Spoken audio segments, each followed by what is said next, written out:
네, 함께 봉독한 본문 말씀 통해서 해 아래의 지혜라고 하는 제목의 말씀 우리 함께 나누도록 하겠습니다. 여러분, 우리 모두의 삶은 어느 순간에 하나님 앞에 질문을 던졌던 경험이 아마 있을 겁니다.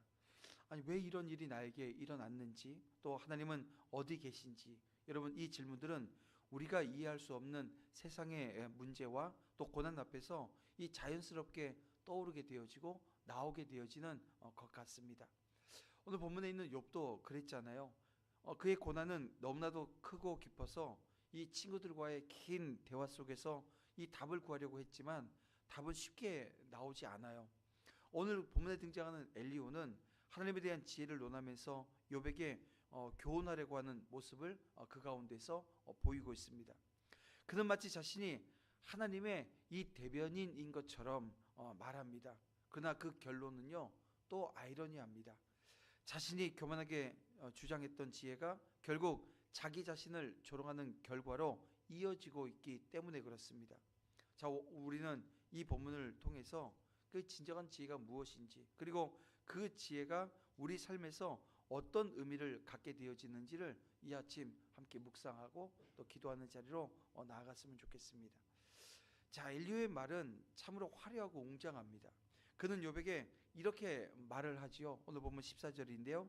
이것들을 듣고 가만히 있어서 하나님의 오묘한 일을 깨달으라 라고 말합니다.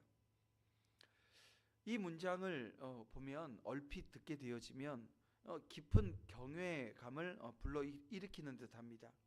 엘리야가 이 창조주의 그 오묘함을 깨닫도록 촉구하고 있기 때문에 그렇습니다. 자, 오늘 본문에 보면 구름의 움직임, 번개의 섬광, 또 바람의 흐름을 예로 들어서 하나님의 능력을 찬양하고 있습니다. 이 모든 것은 분명 하나님께서 하신 일입니다. 엘리야는 이 사실을 잘 알고 있었지요. 하지만 여기에는 큰 모순도 숨겨져 있습니다. 엘리야는 마치 하나님에 대해 모든 것을 아는 것처럼 지금 말한다는 거예요. 그는 자신이 하나님께서 하신 모든 일을 이해한다고 착각하면서 자신은 깨달았으니 이제 욥에게 깨달으라고, 너도 깨달아야 된다고 지금 가르치는 듯 보입니다. 자, 16절에 보니까 그가 이런 질문을 합니다. 그대는 겹겹이 쌓인 구름과 완전한 지식의 경이로움을 아느냐라고 말입니다. 이 질문이 어떻게 보면 이 철학적 질문인 것처럼 보이지만 사실은 엘리야 자신이 답은 이미 알고 있다라고 하는 전제로 지금 이루어진 겁니다. 이 질문을 하는 건요, 나는 알고 있어, 너도 알아? 지금 이런 지금 질문을 하는 거죠. 그는 욥에게 이렇게 묻지만 정작 본인은 그 답을 아는지조차 이 확신할 수 없는 게 참 아이러니합니다. 엘리야는 이어서 이 17절 18절 보니까 구름을 다루시는 하나님, 하늘을 펴신 전능자의 놀라운 일을 욥에게 상기시키고 있습니다. 그러나 그는 정작 자신의 한계 깨닫지 못합니다. 엘리야의 태도는 마치 어린아이가 거대한 우주를 이해한다고 주장하면서 다른 사람을 가르치려고 드는 모습과 너무나도 같습니다. 그의 말 속에서 우리는 그래서 교만이라고 하는 것을 보게 되어집니다. 엘리야는 하나님을 찬양하는 것처럼 보이지만 그 속에는 자신의 지혜를 과시하려고 하는 태도가 숨어 있는 거예요. 그는 자신이 알고 있다고 생각했지만 정작 자신도 알지 못하는 오묘한 일을 가지고 욥을 판단하려 든다는 것입니다. 성도 여러분, 이 모습은 그래서 오늘 우리에게 경고를 주는 거예요. 하나님의 오묘한 일을 모두 이해하려 하거나 다른 사람에게 깨달음을 강요하려고 하는 태도는 결국 여러분 우리를 비웃음거리로 만들 수 있다는 것입니다. 우리는 하나님께서 이루신 창조의 섭리를 완전히 이해할 수 없습니다. 여러분, 그게 인간이 가지고 있는 한계예요. 그러니까 하나님께서 오늘 우리에게 알려주신 그 내용을 오늘 우리가 뭐 100%다 이해하는 것이 아니고요. 그 안에서 이런저런 사고는 날 수 있지만 결국 하나님께서 우리에게 요구하시는 것은 믿음이라는 것입니다.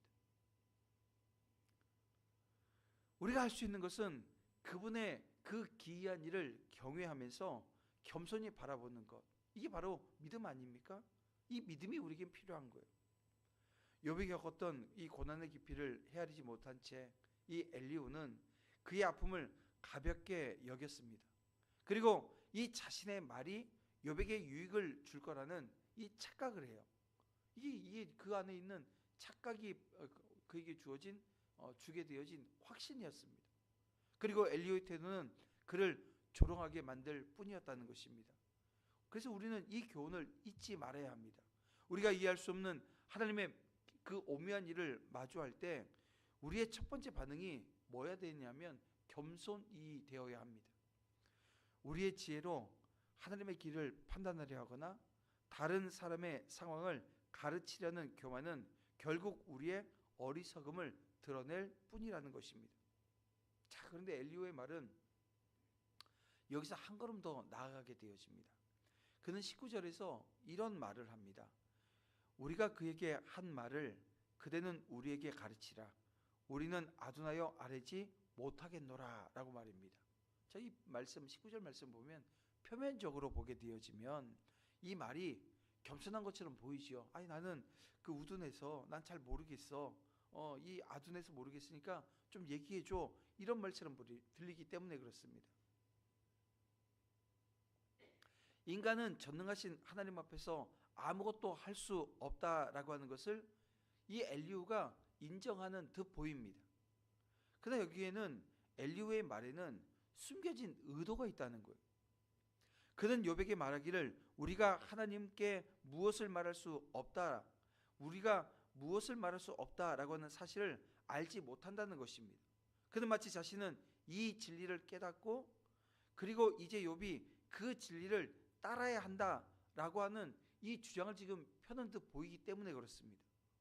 자, 그리고 22절에 이 엘리후가 또 하나의 선언을 하는데요. 북쪽에서는 황금 같은 빛이 나오고 하나님께는 두려운 위험이 있느니라 라고 말입니다. 엘리후는 마치 하나님을 설명할 수 있는 권위자처럼 행동을 합니다. 그는 하나님의 그 두려운 위엄과 완전하심을 찬양하고 있는데요. 하지만 그 말은 욥을 가르치려고 하는 의도가 지나쳐서 결국 자신의 교만을 드러내고 만 것입니다. 그리고 23절에 또 이런 말을 합니다. 전능자를 우리가 찾을 수 없나니 그는 권능이 지극히 크사 정의나 무한한 공의를 굽히지 아니하심이니라. 엘리후의 말은 맞습니다. 그러나 문제는 또 그의 문제가 또 여기서 나와요. 그의 태도가 문제라는 거예요. 그는 하나님의 위대하심을 인정하며 이 욥을 가르치려고 합니다. 그러나 그 가르침은 사랑과 이해에서 비롯된 것이 아니라는 거예요. 엘리후는 자신의 지혜, 그 의로움을 강조하려고 하는 마음에서 지금 이런 얘기를 하는 거예요. 그러니까 이 마음이요, 이 자신의 지혜, 의를 강조하고자 하는 마음으로 가득 차 있는 겁니다. 근데 여러분 보세요. 오늘 우리가 지혜가 있어요? 오늘 우리 지혜는 여러분 유한한 겁니다. 제한이 있다는 거예요. 인간은 전능하신 하나님을 완전히 이해할 수 없습니다. 완해 불가라는 겁니다. 여러분, 우리가 아는 것은요, 말씀해 주신 그 범주 안에서입니다. 그러니까 그것을 넘어서 하나님을 만약 이해하고 바라볼 수 있다고 한다면 여러분, 이 땅에 있는 모든 사람이 하나님을 믿어야죠. 하나님을 알아야죠. 근데 그들은 어렴풋이는 알아요. 뭐 조물주라고 하는 표현을 쓰면서 말입니다. 엘리후가 전능자를 우리가 찾을 수 없다라고 말하는 것은 사실이지만 그 말은 그의 교만한 태도로 인해서 힘을 잃어버립니다. 여러분, 진정한 지혜라고 하는 것이 무엇입니까? 진정한 지혜는 하나님을 두려워하는 데서부터 시작되지 않습니까? 그것은 다른 사람을 가르치거나 판단하려는 이 교만이 아닙니다. 지혜는 우리가 이해하지 못하는 하나님의 섭리를 경외하고 신뢰하는 데 있는 것입니다. 엘리후의 태도는 그래서 우리에게 교훈을 주는 거예요. 우리도 때로는 다른 사람의 상황을 쉽게 판단하려고 할 때가 있습니다. 그러나 우리가 기억해야 할 것은 인간의 지혜는 언제나 제한적이라고 하는 사실입니다. 하나님의 위대함 앞에서 우리는 겸손히 서야 하고요, 다른 이들의 고난과 아픔을 쉽게 재단하지 말아야 한다는 거예요. 여러분, 말씀을 정리해 볼게요. 오늘 본문에서 엘리후는 자신의 말을 통해서 욥을 가르치려고 합니다. 계속해서 이 장황하게 그 말하고 있는 그 내용들을 보면 계속해서 끊임없이 그 태도를 버리지 못합니다. 그러다가 결국 이 자신을 드러내는 결과를 낳고 말았다는 것입니다. 여러분, 이 엘리후가 하는 말 틀린 말이 없지요. 예, 맞는 말입니다. 하지만 여기서 중요한 것은 이 말을 하고 있는 그의 태도가 잘못되어졌다는 거예요. 그래서 우리는 이 말씀을 통해서 진정한 지혜가 무엇인지를 깨닫게 되어집니다. 여러분, 진정한 지혜라고 하는 것은 하나님 앞에서 겸손히 서는 것입니다. 그것은 우리의 지혜나 능력을 의지하는 것이 아니라 하나님을 신뢰하면서 그의 길을 따르는 것입니다. 그래서 우리의 말과 행동이 다른 이들에게 유익이 되려면 여러분, 그 안에는 사랑이 있어야 되고 겸손이 있어야 된다는 거예요. 오늘 이 말씀을 통해서 우리도 하나님 앞에서 해 아래의 지혜를 내려놓고 참된 겸손과 신뢰로 나아가는 저와 여러분 되어지기를 주님의 이름으로 축원함을 드립니다. 이렇게 우리에게 주신 말씀을 붙들고 오늘 이 아침에 우리 함께 또 기도하기를 원합니다. 기도할 때 주신 말씀 붙들고 이렇게 기도하며 나아가겠습니다. 하나님, 오늘 이 아침 이 엘리후의 태도를 반면교사 삼아 정말 하나님의 오묘한 섭리를 온전히 이해할 수 없다라고 하는 것을 인정하면서 우리의 판단과 지혜를 내려놓고 하나님의 뜻을 따라가는 그 믿음의 성도 되게 하여 주시옵소서.